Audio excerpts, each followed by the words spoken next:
Твое небесное пошли души везде все исполняет, сокровище благих и жизни подати, приби и вселися в нас, не очисти нас от всякой скверны, и спаси наш, душу нашу. Спасибо. Добрый день. Присаживайтесь. Добрый день. Да. Мы с вами продолжаем, точнее уже заканчиваем изучение первой книги Священного Писания, книги Бытия. И сегодня у нас уже 46-я, да? Да. Если я не ошибаюсь, 46-я глава. Вот. Иаков находит своего потерянного сына Иосифа живым и здоровым. Ему возвращают также его сына Симеона, одного из первенцев. Да. И Иосиф приглашает своего отца и всех братьев в Египет, поскольку вот дней, лет, точнее, голода будет еще долго, еще 5 лет голода. Вот. А Иосиф у нас занимает вторую по значимости должность в Египте, вы это помните. Прошу прощения, для тех, кто в интернете. Да. Сейчас мы повторим. Да. Нет, Сейчас я скажу, просто объяви название книги, и поэтому глава. сегодняшняя наша тема — это благословение Иаковом своих детей. Вот это, собственно говоря, такая мессианская, пророческая часть, которую мы сегодня будем иметь дело. Я надеюсь, если мы успеем и уложимся по времени. Поэтому давайте, не откладывая, 46 главу мы ее сейчас прослушаем от начала и до конца, и теперь будем разбирать. Книга Бытия. Книга Бытия. Израиль собрал все свое добро и отправился в путь. Придя в Беер-Шеву, он принес жертву Богу своего отца Исаака. Бог позвал его в ночном видении. «Яков, Яков!» «Да», — ответил Израиль. Бог сказал: «Я Бог, Бог отца твоего, не бойся, иди в Египет. Там я произведу от тебя великий народ. Я сам пойду с вами в Египет, я сам и выведу вас оттуда. Иосиф своей рукою закроет тебе глаза». Яков оставил Беер-Шеву. На повозках, которые им дал фараон, сыны Израилевы везли Якова, детей и женщин. Они гнали перед собой своих стада и везли добро, что нажили в Ханаане. Так Яков вместе со всем своим потомством переселился в Египет. Сыновей, внуков, дочерей, внучек, весь свой род он привел в Египет. Вот имена сынов Израилевых, переселившихся в Египет. Яков и его сыновья, первенец Якова, Рувим. Сыновья Рувима, Енох, Палу, Хецрон и Карми. Сыновья Симеона, Иемуэл, Ямин, Охан, Яхин, Цохар и Саул, сын Ханаянки. Сыновья Левия, Гершон, Кихат и Мирари. Сыновья Иуды, Эр, Онан, Шела, Парец и Зирах. Эр и Онан умерли еще в Ханаане, а у Пареца родились сыновья Хецрон и Хамуил. Сыновья Исхара, Тола, Пувва, Иов и Шимрон. Сыновья Завулона, Серед, Элон и Яхмеэл. Это сыновья Якова от Лии, родившиеся в Падан-Араме, как и его дочь Дина. Всего сыновьями и дочерьми 33 человека. Сыновья Гада, Цифион, Хаги, Шуни, Эцбон, Эри, Аруди, Арели. Сыновья Асира, Имна, Ишва, Ишви и Бериа. Их сестра Сирах. Сыновья Берии, Хевер и Малкиэл. Это потомки Якова от Зилфы, которую Лаван дал служанке своей дочери Лии, 16 человек. Сыновья Якова от Рахили, Иосиф и Вениамин. В Египте Аснат, дочь гелиопольского жреца Патиперы, родила Иосифу сыновей Манасию и Ефрема. Сыновья Вениамина, Бела, Бехер, Ашбел, Гера, Нааман. Эхи, Рош, Мупим, Хупим и Арт. Это потомки Якова от Рахили, 14 человек. Сыновья Дана, Хушим, сыновья Нефалима, Яхцеэл, Гуни, Иецер и Шелем. Это потомки Якова от Валлы, которую Лаван дал служанке своей дочери Рахили, 7 человек. Общее число пришедших в Египет с Яковом, его прямые потомки, не считая снов, 66 человек. У Иосифа в Египте еще до этого родились двое. Всего род Якова, переселившийся в Египет, состоял из 70 человек. А Иуду тем же Яков послал вперед к Иосифу, чтобы Иосиф встречал их в Гошене. Они пришли в Гошен. Иосиф велел запрячь свою колесницу и поехал в Гошен навстречу своему отцу Израилю. Он предстал перед отцом, обнял его и долго плакал в его объятиях. И промолвил Израиль: «Теперь, когда я увидел тебя живым, мне можно и умереть». Иосиф сказал своим братьям и всему своему роду: «Я иду сказать фараону, что ко мне из Ханаана пришли братья и весь мой род, что они пастухи, пасут овец, что привели с собой скот, мелкий и крупный, и привезли свое добро. А вы, когда фараон спросит, чем вы занимаетесь, отвечайте так: мы рабы твои, пастухи с детства, как и отцы наши. Тогда вас оставят на земле Гошен, потому что всех, кто пасет овец, египтяне считают оскверненными». Спасибо большое. Спасибо отдельно за этот подвиг перечисления. Это родословное для всех любителей родословия. Вот, пожалуйста, вот так они прописываются и записываются. Кто, от кого, когда, где и так далее. Вот. Ну что ж, давайте 46 главу, 1 стих. Израиль собрал все свое добро и отправился в путь. Придя в Беер-Шеву, он принес жертву Богу своего отца Исаака. Да. Израиль или Иаков у нас готовится к большому переселению. Это достаточно такой, знаете, неоднозначный и непростой момент в жизни любого человека, переселяться в чужую страну со всем своим семейством, вы видите, достаточно большим семейством. Вот. И перед этим, как и перед всяким важным событием в истории любого праотца, мы уже с вами проходили Авраама, Исаака, да, и вот теперь Иаков, он заручается поддержкой. Чьи? Конечно. Он приносит жертву Всевышнему. Ему нужно обетование, которое Господь дал его предкам, вот освежить в памяти собственной и, собственно говоря, убедиться, благодаря чему? Со времен грехопадения, благодаря жертвоприношению. Он отправляется в Беер-Шеву. Это место и в дальнейшем город нам уже известны. Мы уже его проходили. А здесь Авраам в свое время, дедушка нашего Якова, заключил союз с Авимелехом, царем Герарским. Вы это восстановите, пожалуйста, в памяти. Слуги Авраама, они ведь кочевники, выкапывали колодцы в пустыне, а слуги Авимелеха, они засыпали эти колодцы. И постоянно возникал конфликт. И для того, чтобы этот конфликт разрешить, Авраам пригласил Авимелеха, царя Герарского, к себе и заколол 7 агнцев. 7 агнцев для того, чтобы во время этого пира, это жертвенный пир, заключить союз, так называемый пакт о ненападении, то есть мирный договор. Да? Вот. Ну и всякий мирный договор скрепляется, как и сейчас, собственно говоря, да, с чем?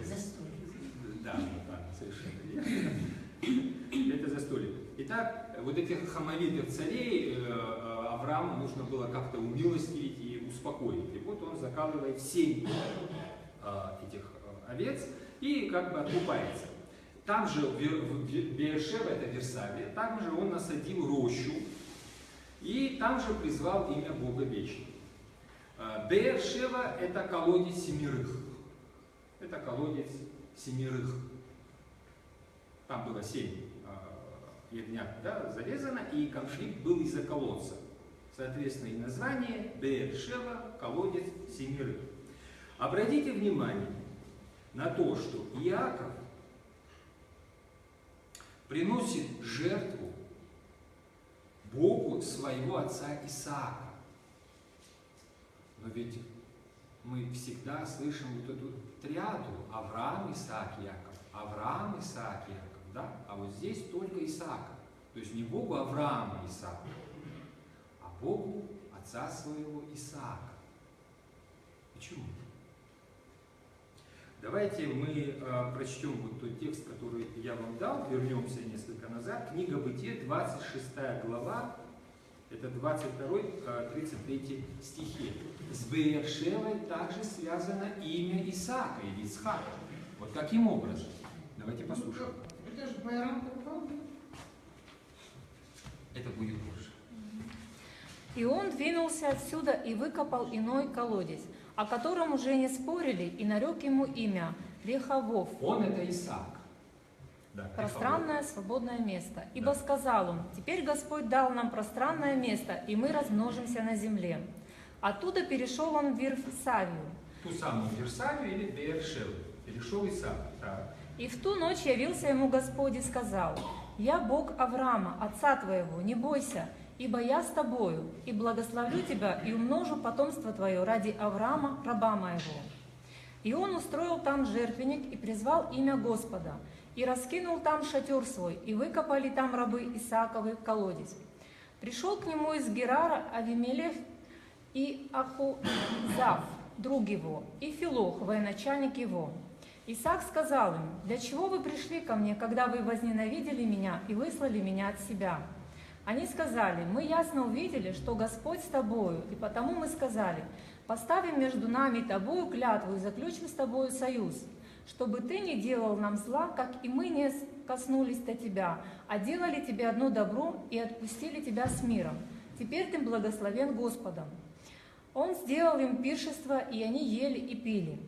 И, встав рано утром, поклялись друг другу и отпустили их Исаак, и они пошли от него с миром.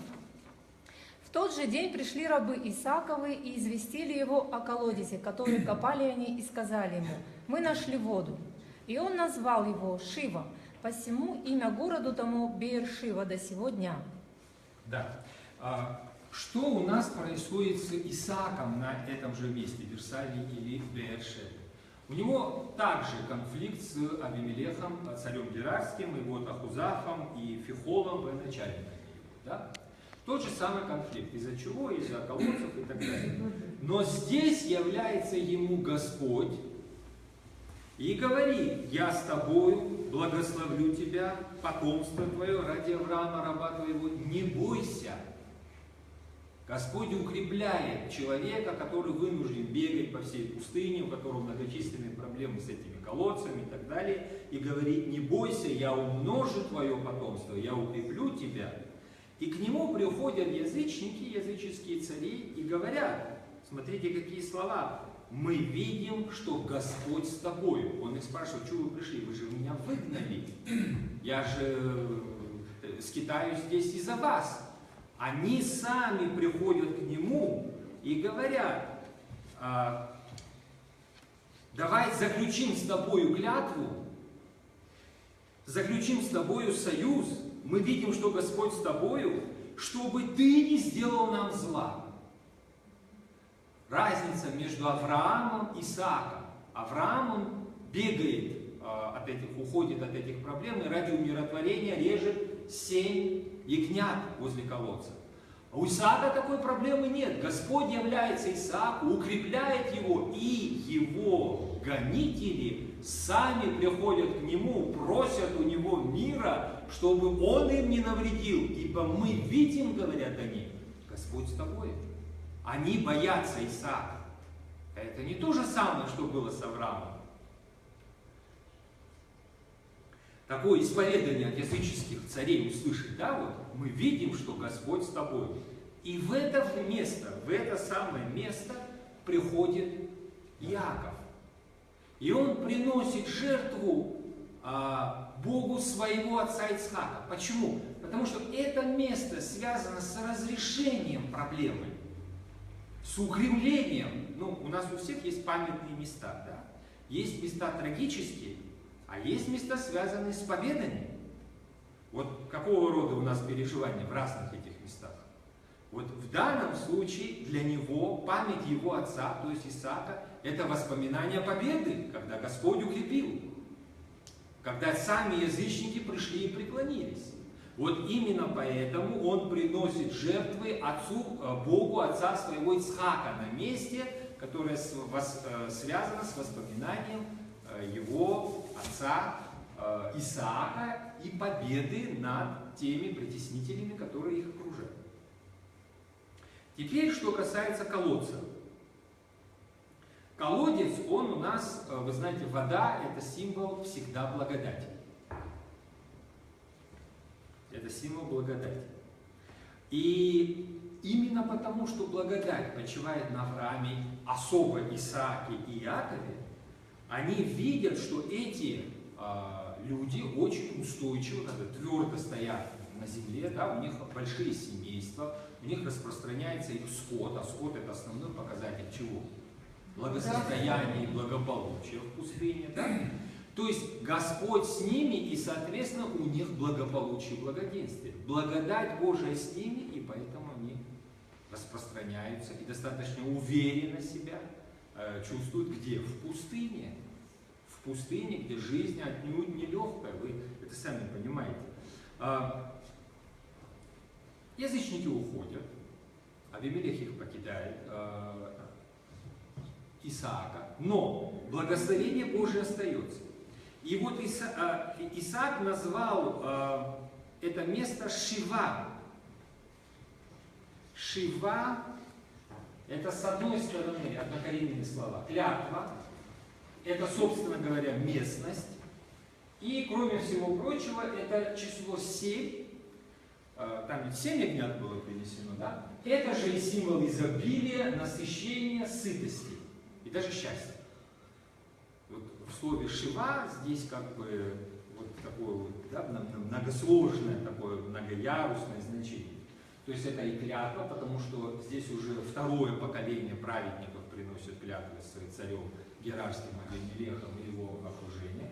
Называют это место Шива, и кроме того, Шева это 7, это символ изобилия. Ну, на самом деле там выкопали колодец, и они спокойно себя чувствуют и живут.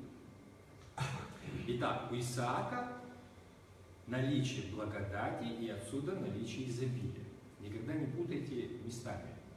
Не потому люди себя хорошо чувствуют, а не потому они имеют благодать, что хорошо себя чувствуют, а потому хорошо себя чувствуют, что имеют благодать. Вот эту последовательность нужно все-таки учитывать. Итак, Иаков у нас переселяется в Египет.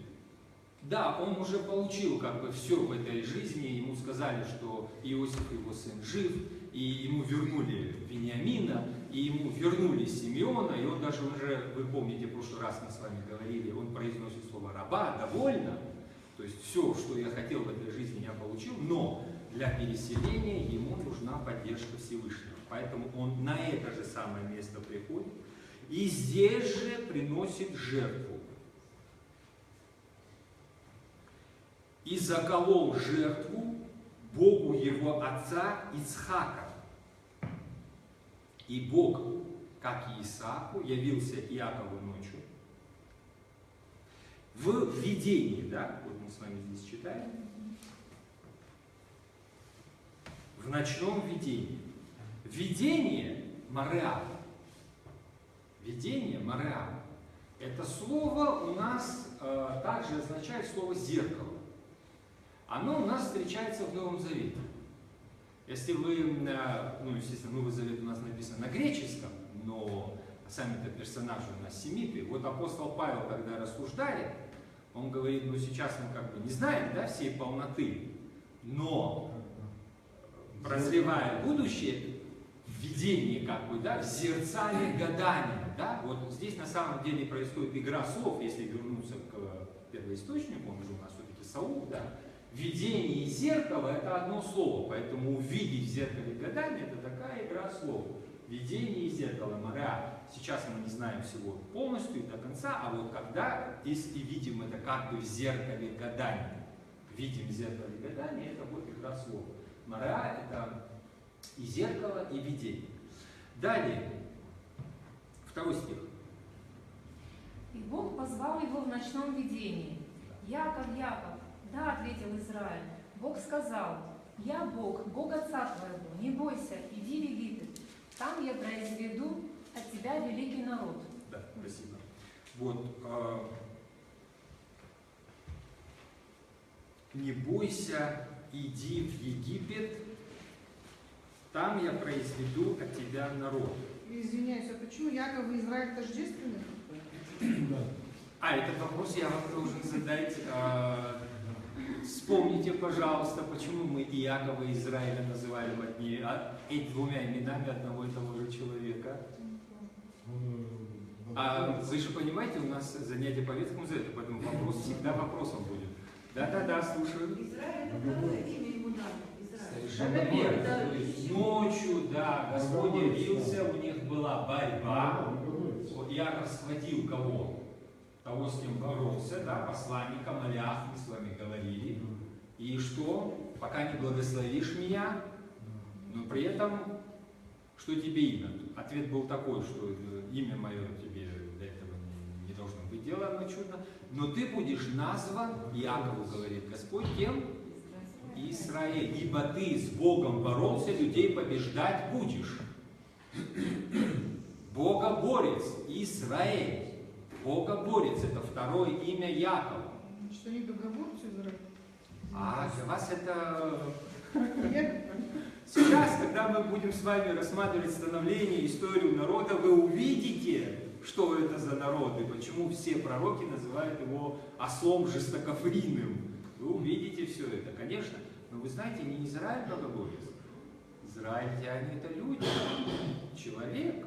Человек по своей природе богоборец. Вот кто становится богоборцем. Просто здесь это вот все сконцентрировано и показано. Да? Продолжим. Итак, 3 стих, он говорит, что ты должен отправиться в Египет. Аль-Тира Мерда Мицраима. Здесь глагол Ярад. В Египет спускаются. У нас Египет это всегда символ чего? Зла, совершенно верно. Зла, особенно для этих бедуинов, но и в целом, мы с вами говорили. В Египет был спущен кто? Какой персонаж перед этим?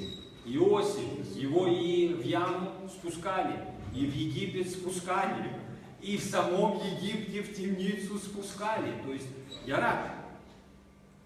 Тут Господь говорит, не бойся, спустись в Египет. Не бойся спуститься в Египет. Для Иосифа, ну то есть для Якова, вы должны это понимать, это действительно переселение в Египет, ну это не на родину, имейте в виду, это действительно чуждая во всех отношениях страна и враждебная точно так же. Что делали там с кочевниками? Их в рабство обращали. И вот он со всем своим семейством должен туда переселиться. Ну вы поймите состояние человека. И Господь говорит, не бойся спуститься туда. Следующий стих. «Я сам пойду с вами в Египет, я сам выведу вас оттуда. Вот тут очень интересно. Так, дальше, Иосиф. Иосиф своей рукой закроет тебе глаза». Да, Я вот тут, поставлю- спасибо. Вот по одному стиху, пожалуйста. Анохи эрет имха. Я спущусь с тобой, говорит он. То есть перед этим, не бойся спуститься в Мицраим. А почему не бойся? Легко послать кого-то. Пойди туда, не знаю куда, и принеси мне то, не знаю что. Да, легко послать. Послать мы все гораздо. А вы вот попробуйте вместе. И Господь, это же не человек, это Бог. Он говорит, я пойду, спущусь с тобой в Египет. Далее. Я анохи ве анохи альха гам алло. И выводя, также выведу тебя оттуда. То есть сам Бог пойдет с Иаковым или с Израилем, спустится в Израиль, сам Бог выведет, это другое действие, вниз и вверх. Выведет или поднимет его оттуда. Поднимать это вот глагол, который здесь стоит, Аллах, Аллах. Это подниматься, восходить, быть вознесенным, взятым вверх, быть возвышенным, уходить, быть приведенным, приносить, приводить, возводить, поднимать, также быть принесенным в жертву. Потому что возношение, это для чего возносится? В жертву. Да? Мы во время, знаем эти традиции жертвоприношения, что-то возносится, это для жертвы. Быть унесенным, быть внесенным и содержаться. Вот теперь аллюзия к Новому Завету. Что что или кто у нас в Новом Завете Христос. спускается вниз и потом возносит или возносит кого-то вверх. Господь. То есть Египет у нас символ зла и преисподней. Да. Значит, если Господь с человеком идет туда вниз, это что означает? Спускается, да. Ну, конечно. Вот икона, которая достаточно распространена. Это Христос, сошедший в ад. Ад здесь представлен в виде вот такого вы видите, чудища, да? И он выводит оттуда. Первого, кого он ведет, это кто? Кто эти два Адам. персонажа? Конечно, это Адам и Ева. Да. Это икона, вот это Адам, вот это Ева. И Господь выводит, спустившись в ад лично, не послав туда ни ангела, никаких людей, лично спустившись в ад, выводит из ада согрешивших людей, но тех, кто ожидал Мессии, то есть тех, кто ожидал избавления, тех, кто не смирился с грехом, несмотря на то, что был грешным человеком, не смирился с грехом. Другая икона – это тоже вознесение. А вот это в собственном смысле слова «жертва». Мы с вами говорили, Аллах – это вознесение или жертвоприношение. Но для того, чтобы спуститься вниз, нужно было вознестись, то есть в смысле жертвы. Нужна была кровь, но не человека, Бога и человека. Для искупления. Это страсти Христовы.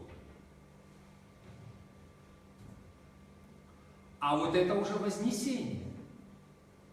Это уже исцеленное, это уже обоженное, это уже искупленная природа человека возносится и приобщается к достоинству, которого не было даже у Адама в раю. Это сверхдостоинство. Ведь возносится Господь Иисус Христос, но вы должны видеть, возносится человеческое тело. А по возношении мы читаем Священное Писание и исповедуем в символе веры, Он воссел одесную Отца.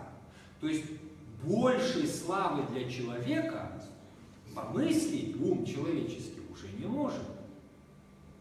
Это аллюзия в Новом Завете, да?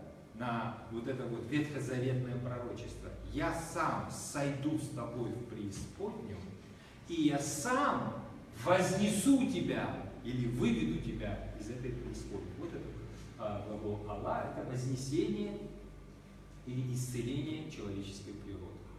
Об этом мы вот так вот прикровенно, как мы говорим, многочастно и многообразно читаем в Ветхом Завете.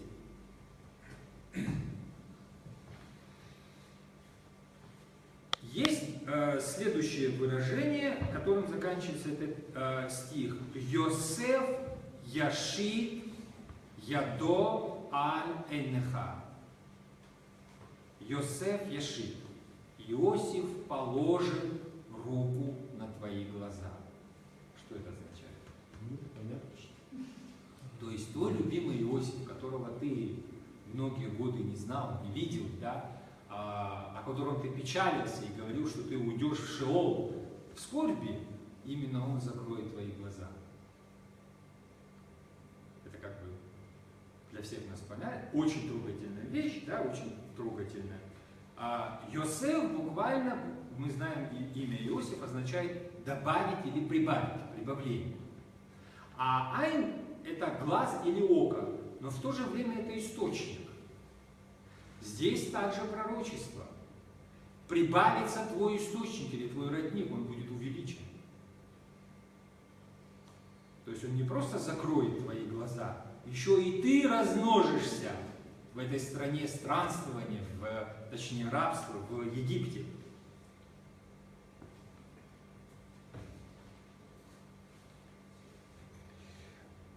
Давайте 26 стих, потому что дальше идет родословная.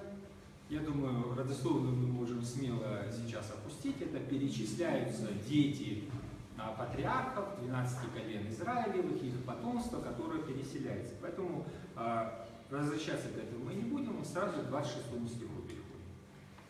Общее число пришедших в Египет с Яковом, его прямые потомки и не считая снов, 66 человек. У Иосифа в Египте еще до этого спасибо. родились. Сколько человек переселяется в Египет? У Иосифа они уже там, в Египте. Сколько человек переселяется? 66 человек, правильно? 66 человек. А сколько выходит из Египта вместе с Моисеем? Кто не знает? Знал. 600 тысяч Моисей выводит, впечатляющая, да? Сумма людей.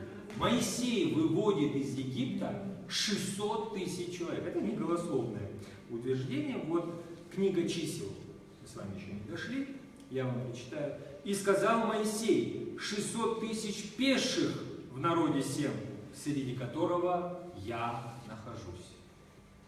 Теперь вот представьте, 66 в Мицраим переселяется, 600 тысяч оттуда уходит. Каким образом это возможно? То есть, Благословение. вы понимаете, естественно, если вот сейчас вот взять, как-то посчитать, да, как естественно распространяются те или иные народы на той или иной территории, это не может произойти. Это никак не может произойти за 400 лет. Никаким образом, ни на какой территории за 400 лет из пары десятков людей народ в 600 тысяч у вас не образуется ни при каких благоприятных, а тут совершенно неблагоприятных условиях. В чем же дело? Мы часто задаемся этим вопросом: демография, демография, демография. И что все сводится к экономике? Базис у нас всегда деньги. Материальное благополучие. Для того, чтобы народ распространился, нужны деньги. Вот высыпьте огромное количество денег, и тогда будет много людей. Так ли это? Вы в этом уверены, что это так? У нас вообще в мире есть примеры, что вот экономическое благополучие и вообще благополучные, да, какие-то условия, они способствовали увеличению населения. Есть такие у нас примеры на нашей планете? Вы можете хоть один пример привести? Ничего подобного нет. И не было, и вряд ли будет. Потому что ничто так не расхолаживает, и ничто так не портит человека, как благоденствие и благополучие. И наоборот. Но сейчас речь не об этом, сейчас речь о благословении. «И сказал Господь Аврааму, — говорила книга Бытия, мы с вами это читали, — зная, что потомки твои будут пришельцами в земле не своей». Господь предупреждает еще Авраама во время его благословения. «И будут угнетать их 400 лет». То есть еще Аврааму Господь предсказывает что?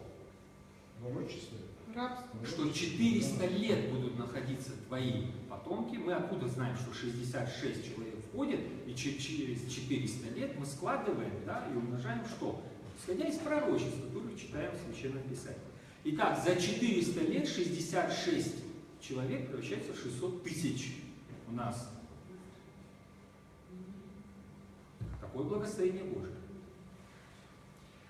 Хорошо, народ исчисляется в 600 тысяч. Я не знаю, как сейчас перепись населения проходит, честно вам скажу, считаем ли всех, но мы говорим о временах архаичных.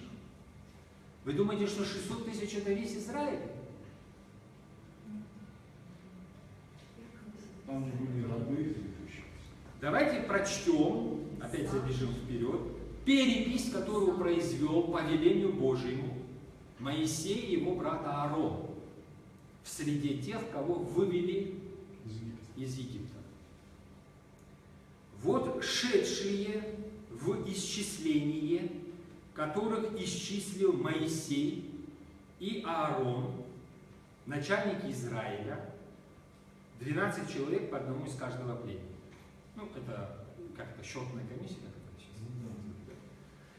И было всех вошедших в исчисление сыновов Израилевых по семействам их от 20 лет и выше всех годных для войны у Израиля. И было всех вошедших в исчисление 603 550 человек. А левиты по коленам отцов их не были исчислены. Левиты – это священническое колено. Оно не подвергалось исчислению, но мы знаем, что их было несколько десятков тысяч. Так 600 тысяч, друзья мои, это книга чисел, да, 1 глава, 44 стих. Это мужчины от 20 лет способны держать меч. От 20 лет все годные к войне, то есть призывного возраста, да? Туда не входят женщины, туда не входят дети, туда не входят старики и старухи. А женщин могло быть много? А теперь эту сумму, скорее всего, нужно умножить на 4 или 5, да? Потому что, ну, вы сами понимаете, ведь и девочки рождались, и дети были, и пожилые люди были не способны держать меч, да? Вот. Больше миллиона.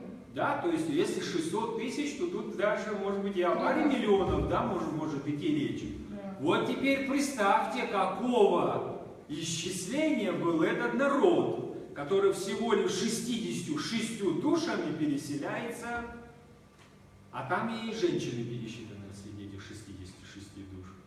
Вот и представьте себе, что такое благословение Божие.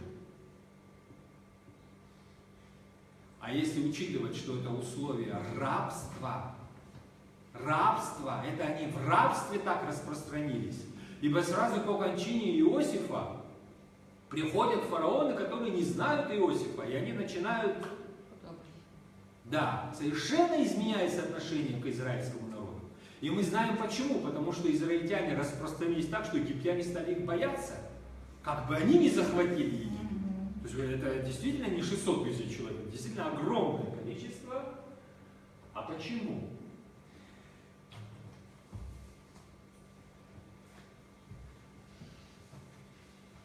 Это у нас книга Бытие, 22 глава. «И вторично возвал Авраам к Аврааму ангел Господа с неба и сказал: мною клянусь, говорит Господь, что так как ты сделал сие дело и не пожелал сына твоего». Вот это Курбан, о котором мы спрашиваем. «И не пожалел сына твоего, единственного твоего, то я, благословляя, благословлю». Вот это удвоение говорит об усилении, оно не просто так дано. «Благословляя, благословлю тебя, и умножая, умножу семя твое, как звезды небесные, как песок на берегу моря, и овладеет семя твое городами врагов твоих. Кибарех авареха вехарба арвете зараха кохахве гашамай». Кохав — это звезды, кохахве гашамай. Вы можете исчислить звезды на небе? Вехахол ашер аль-софа гаям. И песок морской на берегу моря. Вы можете исчислить песчинки, которые на берегу находятся? Вейраж зераха эт шаарував. Над городами врагов своих овладеет семя твое. Вот это удвоение благословения, это тоже пророчество. Над какими городами? Каких врагов? Израиль идет из Египта в Ханаан, в землю обетованную. Да, он одерживает по дороге победы. Но только ли об истории израильского народа здесь идет речь? Ведь это пророчество. А пророчество – это открытие воли Божьей. Речь, конечно же, не только. Акафист Пасхи. Мы слышим это за богослужением на Пасху. Христос воскресе, и князи адские подоша. Ну, князи адские, вы понимаете, о ком идет речь. Христос воскресе, и устрашишься кто? Вратницы адовы. Ад — это место закрытое. Человек не имеет связи с Богом, лишен блаженства. И он испытывает страдания. Вратницы адовы — это те, кто закрывают связь с Богом. Но Христос воскресе, и устрашились эти вратницы. Вот этот товарищ, который, помните, в свое время в раю с яблоком, маркетингом занимался, да? Вы же помните эту историю? Помните, Христос воскресе и сокрушися врата медные. Между прочим, вот эта икона. Вот если вы посмотрите под ноги Спасителя, вот сюда, вот видно, да? Вот, то это ад. А здесь разломанные двери, и вокруг валяются ключи. Поломаны замки, множество ключей. Что хочет сказать иконописец нам? Что он нам показывает? Что, во-первых, Христос ломает врата ада для того, чтобы вывести. Потомство твое проломает. Потомство. Это и есть обетованное потомство. Речь не просто о количестве или массе людей. Речь не о земном богатстве. Пророчество вовсе не об этом. Пророчество о решении самых кардинальных вопросов. Борьбы со грехом, возвращение блаженства, единение с Богом, возвращение человеческого достоинства. Человеческое достоинство возвращает кто? Христос. Он выводит опять кого у нас? Из ада.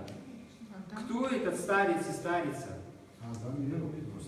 Совершенно верно. Вот здесь это видно намного лучше. Посмотрите под ноги Христа. Что вы видите? Врата. Врата. Что здесь сказано? Овладеет семя твое вратами. Потомство твое захватит ворота противника. Говорит Господь Аврааму, ворота противника захватит потомство твое. Вот эти ворота противника. Противник, мы с вами говорили, имя сатаны или дьявола, клеветник или противящийся. Ворота противника, вот в данном случае потомством и были разломаны, потому что сам Господь спустился туда. Вы видите, какое большое количество ключей, да? Вот все отмычки, все замки, все вот здесь вот валяется. И все праведники, посмотрите, все потомки Авраама и не только, вот они все вот с двух сторон, да, они выходят. И опять Адам и Ева впереди. Первые согрешившие первыми покидают ад. Вот о чем пророчество Ветхого Завета. — 28 стих, пожалуйста. А Иуду меж тем Яков послал вперед к Иосифу, чтобы Иосиф встречал их в Гошене. Они пришли в Гошен. Иосиф велел запрячь свою колесницу и поехал в Гошен навстречу своему отцу Израилю. Вот вы видите, у нас Иосиф, то есть Иуда выделяется. Вы замечаете, что на протяжении всего повествования, вот сейчас Иуда очень часто выделяется.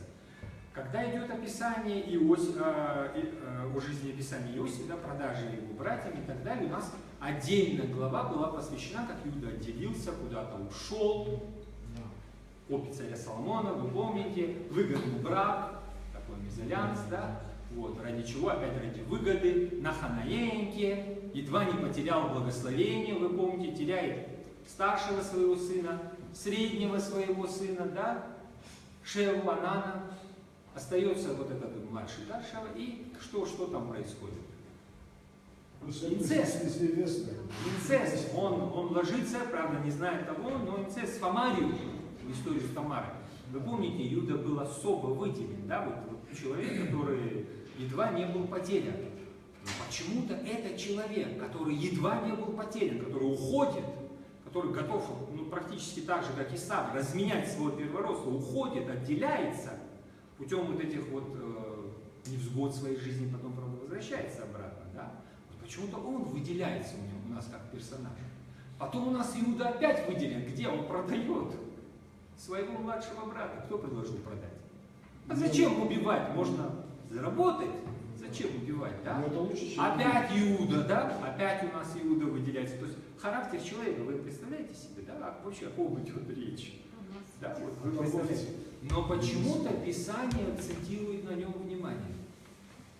А затем Иуда ради спасения уже, да, своего рода идет в Египет и предлагает свою семью своему отцу Якову как бы в заложники, да, я своим семейством буду.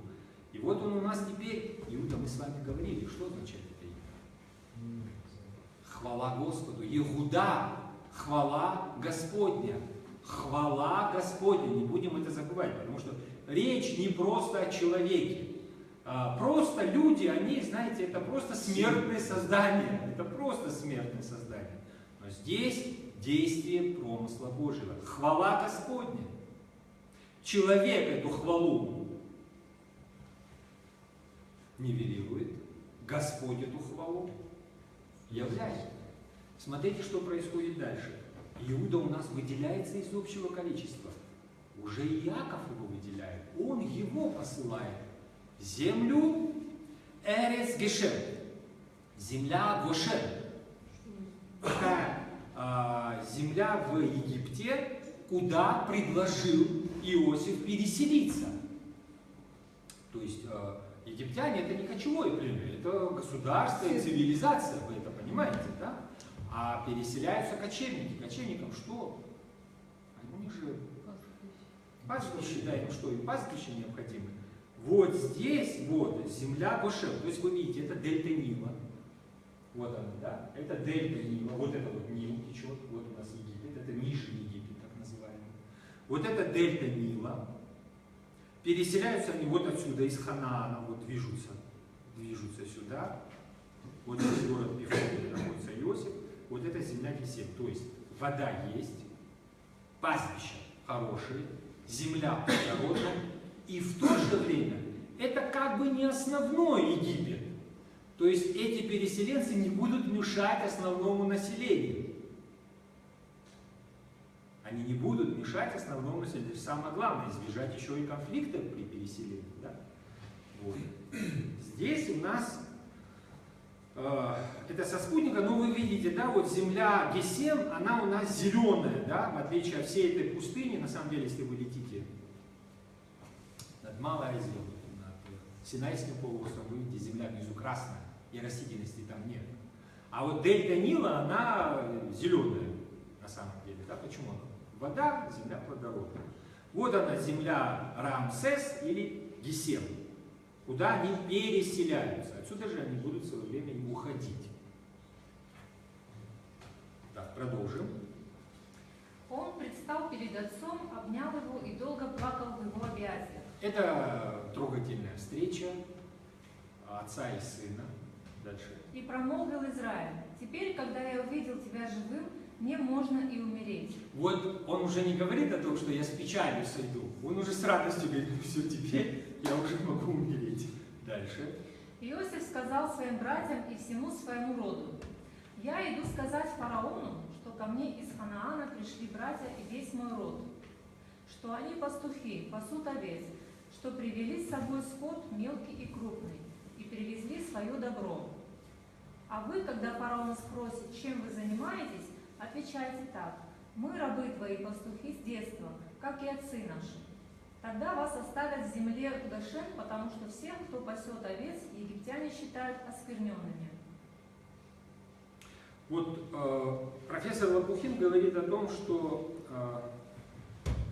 египтяне почему вот относились так к пастухам и к тем, кто пас овец, оскверненным. Да? Сами были, дескать, земледельцами.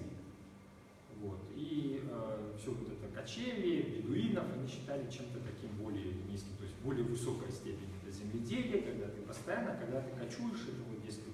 Но это мнение Лопухина, и дальше он говорит: у намадов, то есть Азии, приносили жертвы те животные, которых египтяне боготворили. А вот это уже более серьезная вещь. Это уже более серьезная вещь. Вы помните, мы с вами Геродота читали, и он в своей истории, когда описывает Египет, он говорит о том, что они даже не лобзаются с эллинами, и даже с посудой, да, их не едят, потому что эллины едят животных, которых боготворят в Египте. Вот религиозная такая, да, вот происходит у них. А каких животных? Вот, о чем идет речь. Вот сейчас мы с вами, я вам прочитаю Геродота, это книга 2, Эфтепа называется, 45-47 отрывки. В самом деле, возможно ли, чтобы люди, которым пишет Геродот, не дозволено убивать даже домашних животных, кроме свиней, быков и телят, и гусей, стали приносить в жертву людей? Ну, это он размышляет. Притом Геракл прибыл туда совершенно один и, по их же собственным словам, был только смертным, как же мог он умертвить множество людей. Да помилует нас Бог. Итак, пишет Геродот, козы коров в упомянутых округах египтяне не приносят жертву, козы коров, а бедуины наоборот. Вы помните, кого там приносил в жертву Авраам, кого приносил в жертву Исаак? Только что о ягнятах с вами говорили, да? В упомянутых округах египтяне не приносят жертву. Мендесийцы, округа египетские, причисляют сонму 8 богов также панам и утверждают, что эти 8 богов древнее 12 олимпийских. Пишут же художники высекают скульптуру изображения пана, подобное эллинам, с козьей головой и козлиными ногами. Это бог их. Как они могут в жертву приносить, да? Бог Пан. Вы же знаете бога Пана еще из детских, да, знакомств в школе с мифологией Древней Греции. С козьей головой и козьими ногами. Хотя и не считают, конечно, такое изображение правильным, полагая, что этот бог имеет такой же вид, как и прочие боги, но почему-то они все-таки изображают вот такие, мне трудно сказать. Мендесийцы почитают всех коз священными, а эти режут и едят их. Ну, конечно, вот как вы будете относиться к таким людям? Дальше. Но козлов больше, чем коз. И козьи пастухи у них. У одного козла они, однако, особенно чтят, и смерть его всякий раз приносит великое горе Мендесийскому округу. Смерть козла приносит огромное горе в Египте. А тут целое племя, которое питается ими. Вот. Называется же козел и пан по-египетски одинаково Мендес, поэтому Мендесийский округ. В бытность мою в этом округе произошло удивительное событие. Козел открыл, ну это я уже не могу читать, свинью египтяне считают нечистым животным. И если кто-нибудь, проходя мимо, коснется свиньи, то сразу же идет к реке и в одежде, которая в нем погружается в воду. Также свинопасам, единственным из всех египтян, несмотря на их египетское происхождение, не дозволено вступать ни в один египетский храм.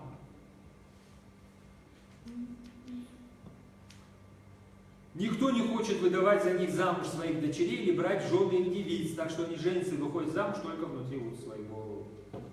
Прочим богам, кроме Селены и Диониса, египтяне не приносят жертву свиней, да и этим богам только в известное время. Все египтяне, принадлежащие к храмам округу Зевса Фиванского или живущие в Фиванской области, не едят баранины, продолжает дальше Геродот. Но они везде почитают одних и тех же богов, только Изиду и Осириса. Напротив, принадлежащие к храмовому округу Мендеса не употребляют козьего мяса, но приносят овец. То есть есть градация между ними.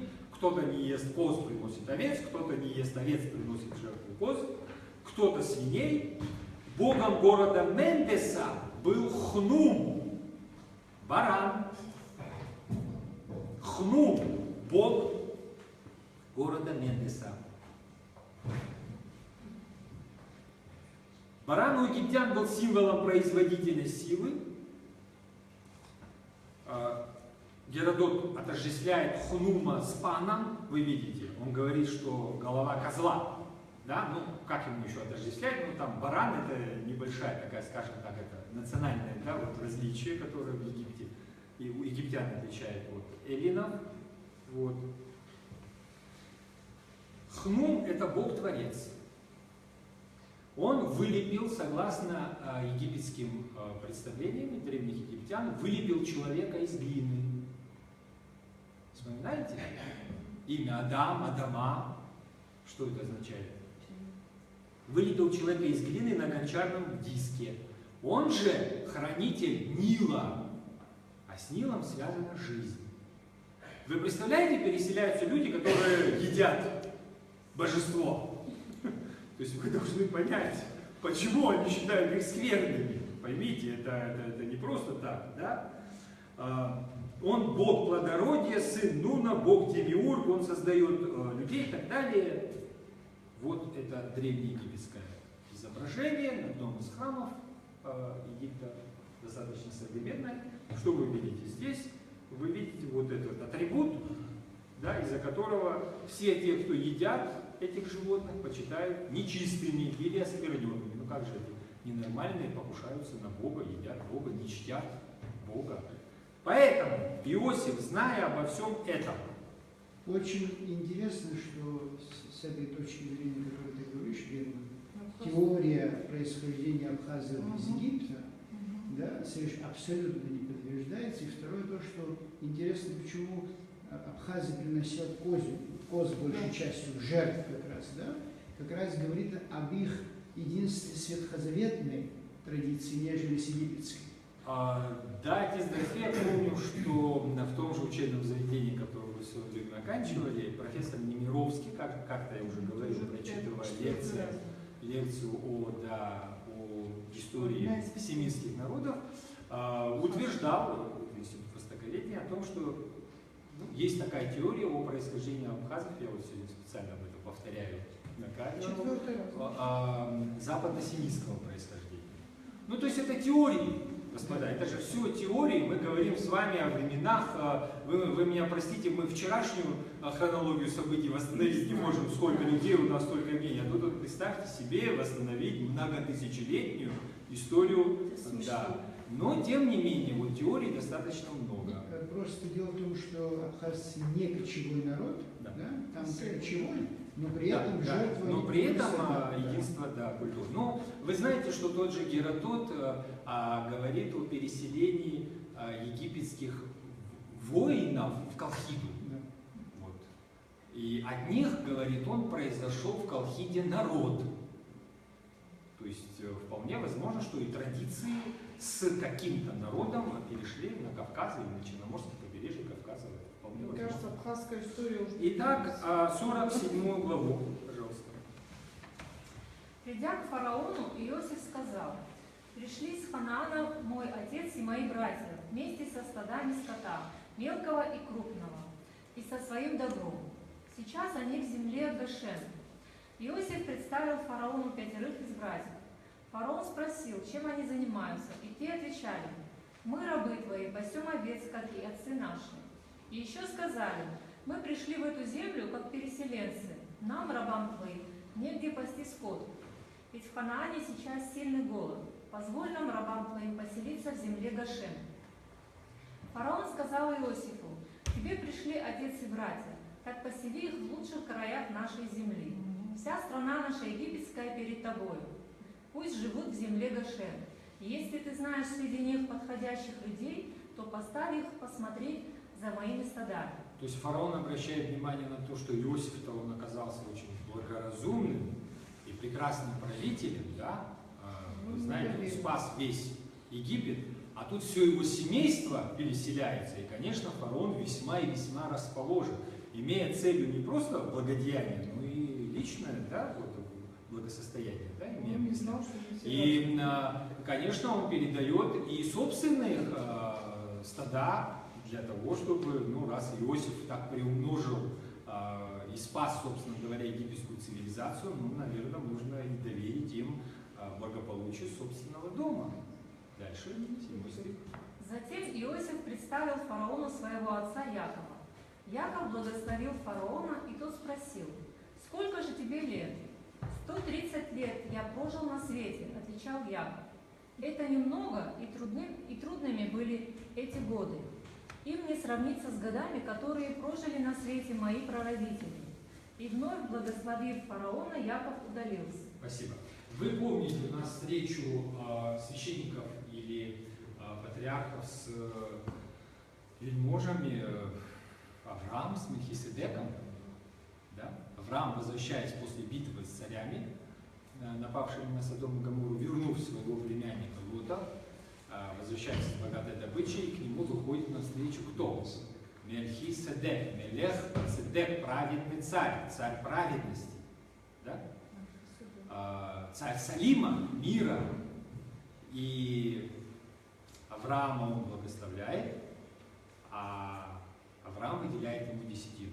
Больше благословляет всегда меньше. У нас в церковной иерархии, батюшки знают, диаконы берут благословение у священников, священники берут благословение у епископов. Да? При наличии епископа в алтаре никто ни у кого не берет благословение, кроме как у епископа. Да? Вот, то есть больше благословляет меньше. Это обычно вот, структура иерархическая. Вот. А тут, смотрите, происходит встреча Иакова с фараоном. Фараон – это божество Египта, прежде всего, откуда его власть проистекает. Он сын бога Ра. И, кроме того, он абсолютный правитель Египта. Иаков благословляет фараона. Иаков благословил фараона. Больший благословил меньшего. Потому что в данном случае ни мифы о твоем происхождении, ни твоя власть на земле не имеют никакого значения. Иаков – это человек, с которым связано благословение о спасении человеческого рода. Есть ли что-то большее? Ничего большего нет. Он благословляет фараона. Фараон спрашивает о годах жизни. Он видит, что перед ним действительно очень такой старый человек. Ну, что говорит о дней жизни моих странствий, он же кочевник, 130 лет. Но при этом он говорит, что это ничего по сравнению с кем? С предками. С предками. Кого из предков он имеет в виду? Авраама. Да, Авраама, Исаака. У нас 180 лет прожил Исаак, 175 Авраам, да? 175, 130 лет всего. А если Иаков говорит не только об Аврааме и не только об Исааке, а если он говорит о Мафусаиле, Метушелахе, с вами говорили, о Еносе, если он говорит о реальных своих предках до потопа, то какое количество лет? Мы же с вами 800, 900 лет, 800, 600, 500 и так далее. То есть да, действительно 130 лет это ничто перед тем, что жили мои предки, подчеркивает Иаков, особо подчеркивает. И дальше. Иосиф, как и повелел ему фараон, поселил отца и братьев в лучшем краю Египта, в области Раамсес, и наделил их там землей. Да. Это вот та самая земля Гешем. Дальше. И отцу, и братьям, и всему своему роду Иосиф выдавал зерно, каждому по числу детей в его семье. А в стране уже не осталось зерна. Там силен был голод, поразивший и Египет, и Ханаан. Продавая зерно их жителям, Иосиф собрал в казну фараона все серебро, какое только было в земле египетской и в земле ханаанской. Когда ни в Египте, ни в Ханаане серебра уже не осталось, египтяне пришли к Иосифу и сказали: «Дай нам зерна, неужели нам умирать у тебя на глазах? Серебро кончилось». «Если кончилось серебро, — отвечал Иосиф, — то приводите сюда свой скот, буду менять зерно на скот». Они пригнали свои стада, и Иосиф стал менять зерно на скот, на лошадей, овец, коз, коров, ослов. В том году он давал им зерно в обмен на скот, а на следующий они пришли к нему и с такими словами: «Не скрыть нам от тебя, господин наш, что и серебро наше, и скот наш все к тебе перешло. Нечего нам тебе предложить, кроме наших тел и нашей земли. Неужели нам погибать у тебя на глазах вместе с нашей землей? Возьми и нас, и наши земли в обмен на зерно, и мы будем вместе с нашей землей рабами фараона. Только дай нам семян, чтобы нам оставаться в живых, а земле не прийти в запустение». Так Иосиф скупил для фараона все земли в Египте. Да, обратите внимание, дальше. Египтяне все до одного продали ему свои поля, так силен был голод. Вся земля стала собственностью фараона, а египтян по своей стране от края до края Иосиф сделал рабами фараона. Только земли жрецов Иосиф не смог скупить. Жрецы были у фараона на содержании, и за счет этого кормились, а потому и не стали продавать свои земли. Иосиф сказал египтянам: «Теперь, когда я купил для фараона и ваши поля, и вас самих, возьмите семена и засейте землю. Отныне 1/5 часть урожая вы будете отдавать фараону, а 4/5 оставлять семена и на пропитание, себе домашним и детям». Египтяне отвечали: «Ты спас нам жизнь, ты милостив к нам, господин наш, отныне мы рабы фараона». Закон, установленный Иосифом, соблюдается в Египте и поныне. Фараону отдают 1/5 часть урожая. Только земли жрецов не перешли к фараону. Спасибо.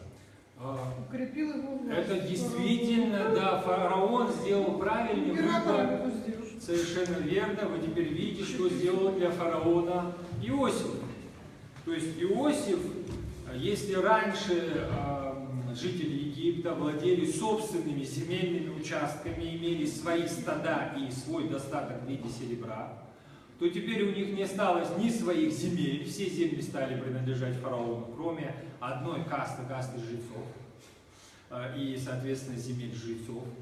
Все стада стали стадами фараона, и все серебро стало серебром фараона.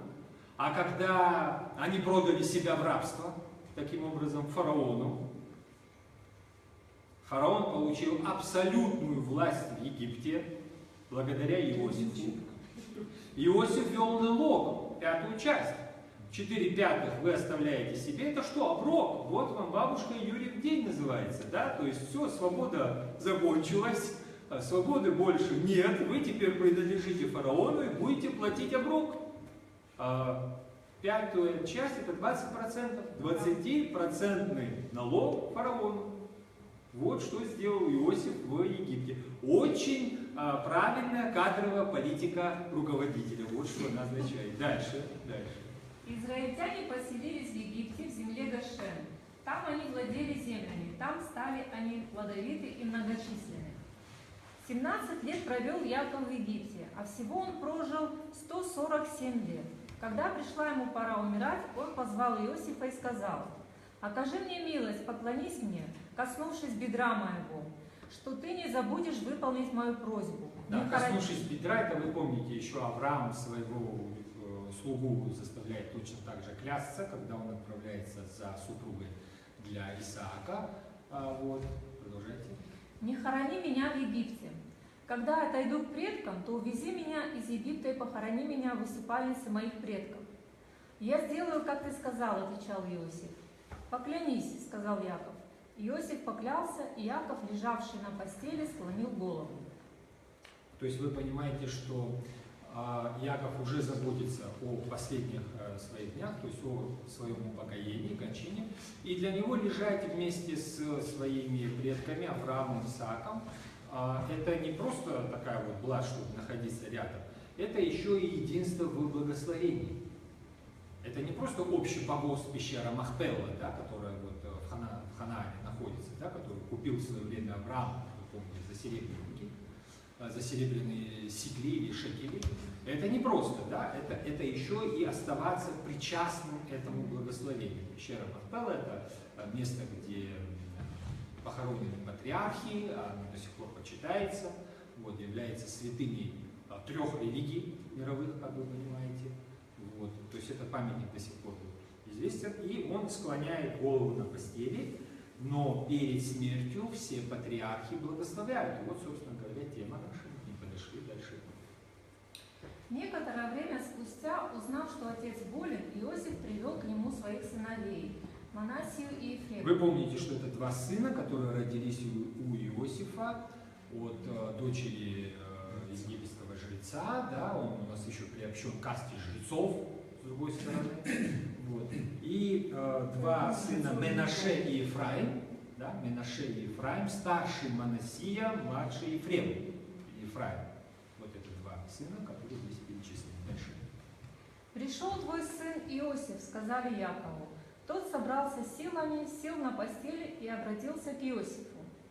«Некогда в Лузе, в земле ханаанской, мне явился Бог Всесильный. Он благословил меня и сказал: я сделаю твой род плодовитым и многочисленным, произведу от тебя множество народов, а эту землю навеки отдам твоим потомкам. И вот теперь, — сказал Яков Иосифу, — я усыновляю обоих твоих сыновей, которые родились в Египте до моего прихода». Ефраим и Менаше, или Манассия, становятся детьми Израиля. Он их усыновляет. Колена Иосифа нет такого. В Израиль входит колено Ефрема и колено Манассии наряду с другими детьми Израиля. С Рувимом, с Гадом, с Даном, с Иудой и так далее. То есть он усыновляет себе 2 внуков, детей Иосифа. То есть Иосиф как бы получает вместо одного наследства от Иакова двойное наследие. Это же любимый сын от кого? Рахиль. Конечно, это любимый сын от Рахиль. Но кроме этого, помимо всего этого, здесь есть и прообразовательное значение. Старый, больной, престарелый перед смертью Яков или Израиль на своем одре. Этот образ вам ничего не напоминает? Слепого, старого, отца, у которого, Исав, когда обманул. вы помните, Да. да, произошел обман.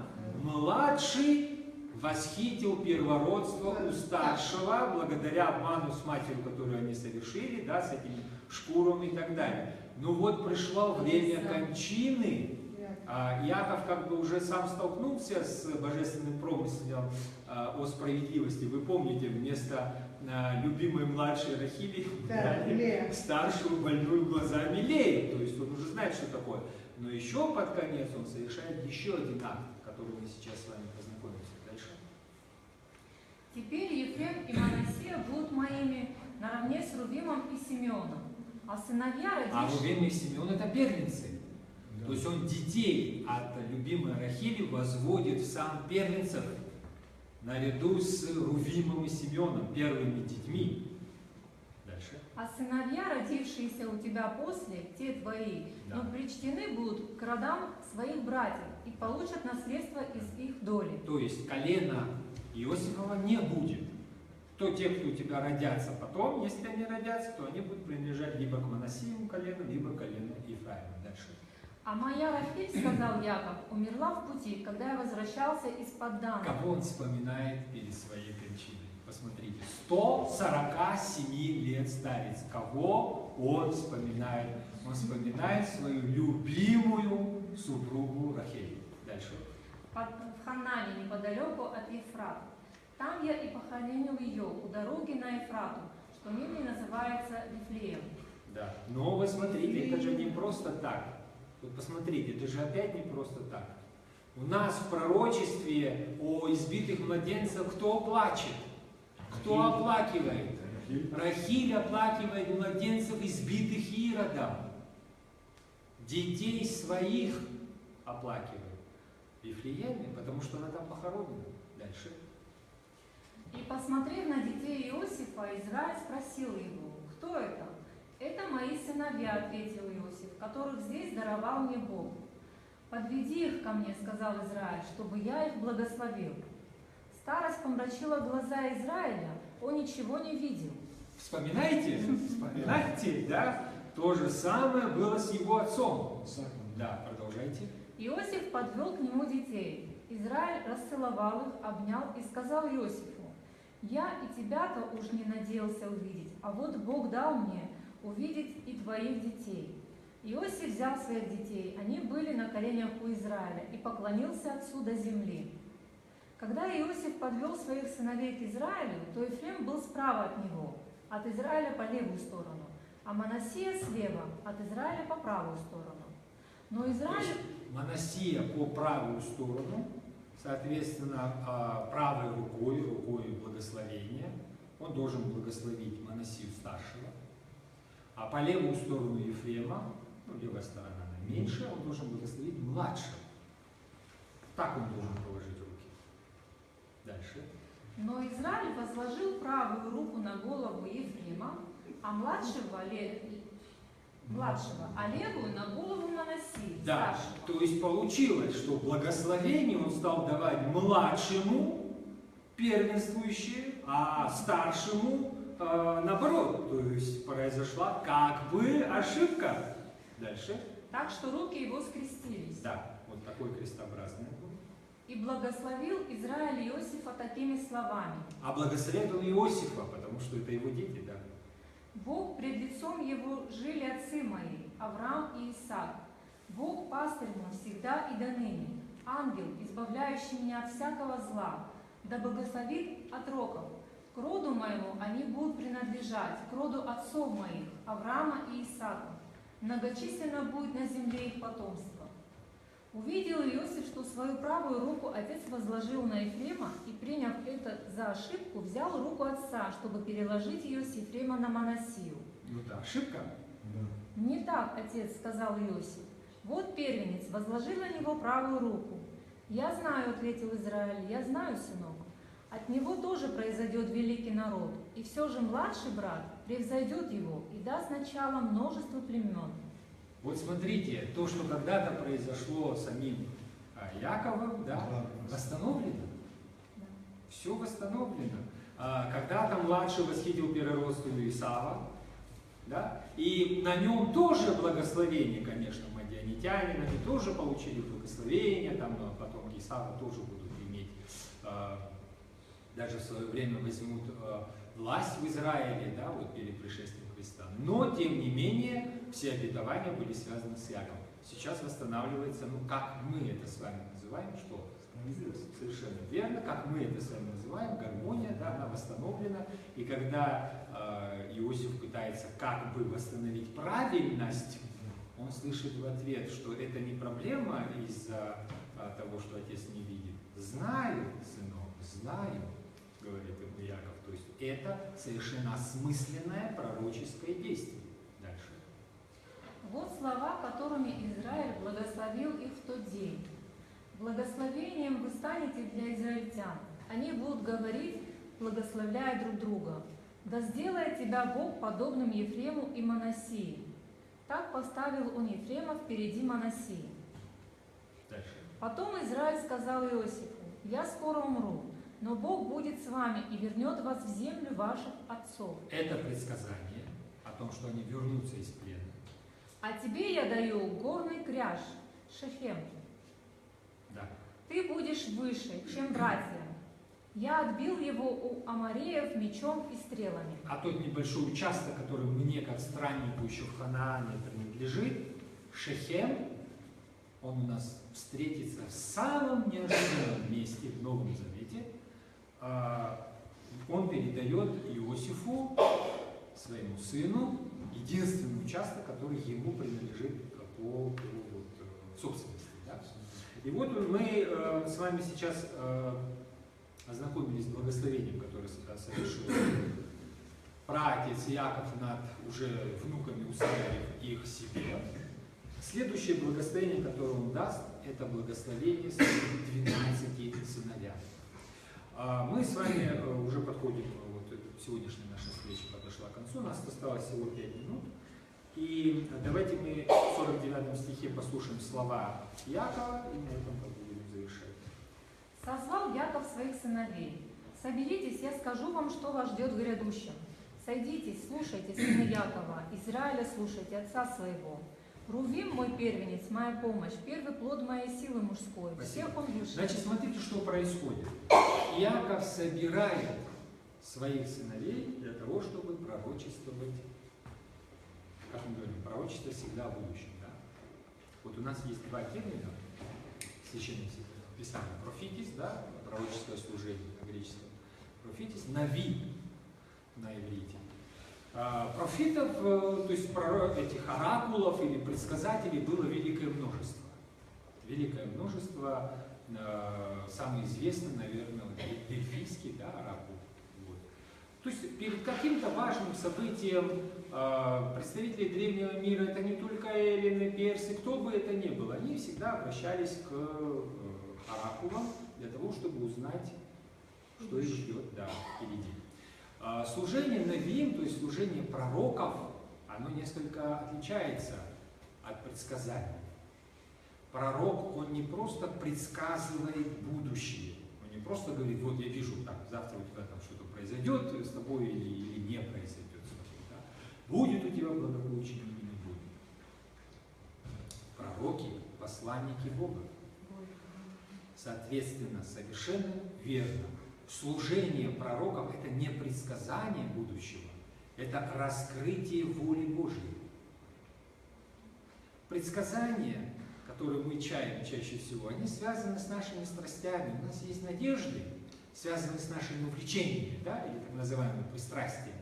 И мы жаждем их реализации, исполнения и так далее. Вот с чем связано зачастую наше обращение к будущему. Ну, сейчас вот в наше время принято по всем вопросам, да, у духовника спрашивают даже о марке автомобиля, марке холодильника и так далее. Да? Вот, Это через- тоже распространенное, да, явление. То есть, ну как же? Чем Как это? же? Вот. Но на самом деле это о чем говорит? Есть пристрастие при покупке хорошего автомобиля, а духовник должен раскрыть нам что? Будет ли это соответствовать? Да, это абсурдно звучит. Конечно, это абсурдно звучит, но тем не менее Имеет это наша место. сегодняшняя данность. Она вот православная церковь, я имею в виду, вот такова на сегодняшний день. Что касается сегодняшнего вот, пророчества, то он не просто им будущее будет предсказывать. Он будет раскрывать волю Божию. А воля Божья, она в чем заключена? Мы с вами уже практически заканчиваем книгу Бытия. Чего желает Господь для людей? Вот спасение. Совершенно верно. Совершенно верно. Единственная воля Творца по отношению к людям. Это не так, где правильно выкопать или обработать землю, как правильно пост там распространить, где правильно построить город или еще что-то, да, как правильно победить в войне или еще чего-то. Нет, не в этом воля Божия. Она заключается в спасении человеческого рода, потому что все, что происходит от грехопадения до момента, который мы с вами воспринимаем, это период какой? Когда человек не соответствует своему предназначению. Предназначение человека – блаженство. Предназначение человека – общение с Богом. А человек думает о чем? Совершенно верно. Да. Он насущным, вы совершенно верное слово употребляете, он насущным воспринимает что? Хлеб. Хлеб. Все, что связано с этим, да? Ну и, да, правильно, и зрелище. Совершенно верно. Вот. А на самом-то деле что является? Не хлебом, да, единым, но всяким словом исходящим, потому что не хлеб дарует жизнь, а Слово Божие дарует жизнь. Ибо Словом Божьим небеса созданы. Поэтому пророки постоянно пытаются обратить внимание людей, в данном случае Израиля, да, мы об этих пророках говорим, обратить на главное, не на второстепенные вещи, а на самый главный ресурс, если так можно сказать, да, на благодать. Вот, собственно говоря, в чем их служение. И смотрите, что он говорит, у него есть первенец Рувим, смотрите, что он говорит Рувиму. Да, продолжайте. Рувим мой первенец. Всех он выше, само могущество. Безудержный, как воды, больше первым не будешь ты. Раз возлег на постель отца, поправ, осквернил мою ложе. Симеон и Леви, братья, чьи ножи – оружие жестокости. Спасибо, мы уже не успеем Симеона и Левия, мы сейчас остановимся на Рувиме. Это тот самый Реувен, или Реубен, или Рубен, мы с вами это имя уже проходили. Он сын от Лии, да? Вала, то есть Лия, как старшая супруга, да, супруга рожает первенца Рувена. Господь презрел на ее молитвы, потому что Рахель была красива, и, конечно, вы даже вот сейчас у 147-летнего старца видите, что он всегда всю жизнь предпочитал именно Рахель. Вот чтобы уравнять эту дисгармонию в семье, первенец был рожден у Лии. Мы с вами об этом говорили. Но почему первородство отнимается у него? Что он сделал? Рувим мой первенец мощь, да, он первенец и мощь, но первый плод мужской силы, всех он выше, да, безудержный как воды, больше первым не будешь ты. Безудержный как воды, больше первым не будешь ты. Раз возлег на постель отца своего. Вы помните, что во время путешествий он переспал с Валой. Он переспал с Валой или Пильгой. Мы с вами говорили об этой наложнице, которую Лаван дал в услужение, вы помните, да? И наложница родила детей, которые также причтены к 12 коленам, то есть являются детьми Иакова. Соответственно, это супруга Иакова. Что сделал Рувен его первенец? Он лег с супругой своего отца. Супруга или любовница? Наложница. Нет, у него супруга Лея была, так? Вы же Про помните, Рахиль, это какая-то третья. Наложница. Да, да. вы же помните, что Они эта служанка наложница, Да. когда Лия и Рахиль давали этих служанок, они рожали. Не поймешь, 10 Это, соответственно, жен по-разному будут именовать. даваться. Ну, вы знаете, я бы не сказал, что для нас или для нашей истории это является чем-то необычным. Я думаю, что отнюдь не является необычным. Да. Сейчас не совсем. Ради продолжения рода у нас вполне, так сказать, все Ну, сейчас это 10 на 8 используется. Да. И здесь вот то же самое. Ведь главная проблема, почему эти наложницы стали женами. Продолжение рода. Не рожали жены и, соответственно, рожали наложницы. Служанки. Все как и сейчас, ничего не меняется. Так, в чем проблема? Бильга, ее перевод стыд. Перевод стыд. Рабен вот сын, да, вот Рувин это сын. И он сочетается со стыдом.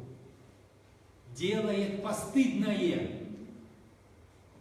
Он возлег с женой своего отца. Ну, это тоже инцест, да. Наготы, то, что потом Моисей, да, запретить, наготы матери своей, наготы супруги отца своего не открывает. А в Торе запрещено, потом будет. Но, видимо, этот запрет присутствовал и в это время, что вряд ли инцест когда-либо поддерживался. Да, вот. И, соответственно, совершая постыдное, сын, первенец, теряет первородство. Он возлег с Бильгой, с Валлой, совершил постыдное и потерял свое первородство. Вот смотрите, тот, кто должен по закону, по праву крови, по праву плоти иметь первородство, совершает постыдное и теряет его. То есть законный наследник не получает первородство. А мы сейчас с вами говорим о пророчестве. Законный по плоти первенец. Такое уже было в истории. Такое было в истории. Измаил был первенцем Авраама. Агарь родила первая, но как апостол Павел рассуждает? Не сын Агари. Почему? Потому что от неплодной Господь явил через что? Через незаконное. Первенец-то все-таки Измаил. Неплодное родит. А Сарой рождается. То есть младший, не по плоти. В истории это уже было. Дальше Исав и Яков. То же самое. Кто первенец? Исав первенец. А кто получает все благословения? Яков. То же самое сейчас мы с вами читали Манассия и Ефрем. Кто первенец? Ефрем. Нет, Манаше, а получает Ефраим. А в данном случае ведь он говорит не о прошлом, он говорит о будущем, он сейчас пророчествует. Что он говорит? Буйствовал как вода, то есть вот это буйство плоти привело тебя к тому, что ты теряешь первенца. Когда Господь поднимается над Иерусалимом со своими учениками, они там все показывают, какое строение, какой храм, какой замечательный архитектурный комплекс. Говорит: Иерусалим, Иерусалим, избивающий пророков, калькраты, то есть сколько раз хотел я собрать детей твоих, как кокош, то есть наседка собирает птенцов своих, все оставляется дом твой пуст. Первенцем является Израиль. Все благословения были связаны с кем? С Авраамом, с Исааком, с Иаковом, с 12 коленами Израилевыми. Кто распял Христа? Кто отверг Христа? Кто отверг спасение? Кто отверг Мессию? Первенец, которому принадлежали все эти благословения. А кто получил? Иуда на колено. Вот правильно поднимает руку. Мы, сидящие здесь, не имеющие отношения ко всем этим благословениям по плоти и крови, получаем это по вере. А первенец, который должен был, до сих пор сидит и читает Тору, ожидая до пришествия и так далее. А те, кто не был приобщен к этому, кто были язычники до пришествия Христа? Чем занимались язычники до христианства? Вы же представляете себе, да? А сейчас это сыны благодати. они приобщены. То есть первенность по крови теряет, а по вере получает. Вот следующее благословение мы с вами рассмотрим на следующем нашем занятии. А что там про левитов? Буду чуть-чуть загодя. А как? Вот он говорит про первого. Симеон и Левий? Да, Точно так же там же теряют. левитов не происходит. Вот а что про них он сказал? Вы знаете, это будет неинтересно, но они тоже теряют первородство. То есть если теряют, Рувим да? теряет, да, Да. следующий идет Симеон и следующий Левий. То есть раз теряет Рувим, как бы оно должно перейти к ним. Но вы помните, что они в свое время проявили жестокость, за Дину, сестру свою, Да. перебили людей, которые вступили с ними в союз, вырезали город Сихем. Помните, да? Шехем. Отца убили и весь город вырезали. Из-за жестокости их они тоже были лишены первородства.